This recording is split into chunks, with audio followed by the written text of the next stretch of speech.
15 Indian tourists died after a boat carrying holidaymakers capsized off Vietnam's southern Phu Quoc Island. According to Vietnamese authorities, the vessel was carrying 32 tourists with 4 crew members when it overturned near Hon Mê Rat Nguai Island of Vietnam's Phu Quoc. 15 Indians are dead in this tragic accident. Search and rescue operations are continuing as authorities work to establish the full circumstances of the accident. The Indian Embassy in Hanoi has confirmed the incident, saying it is closely coordinating with Vietnamese authorities.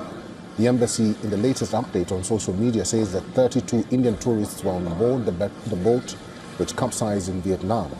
The mission has also set up emergency control rooms at the embassy in Hanoi and the Consulate General in Ho Chi Minh City to assist affected families and respond to queries. Vietnamese authorities have launched an investigation into the cause of the accident.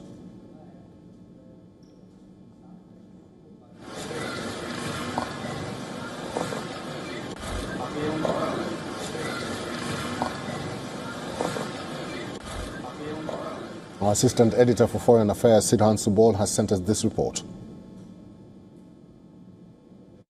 The Indian mission in Vietnam has released the name of 32 Indian tourists who were on board the capsized vessel in Vietnam. Now, it has said that it is asserting the details of the casualties. More details, of course, are awaited. This is an evolving situation. There are agencies who are reporting casualties as well. And in this case, we know that there are several agencies in Vietnam that have been reporting. Now, when it comes to the Indian mission, it has issued helpline numbers. It is reaching out as well.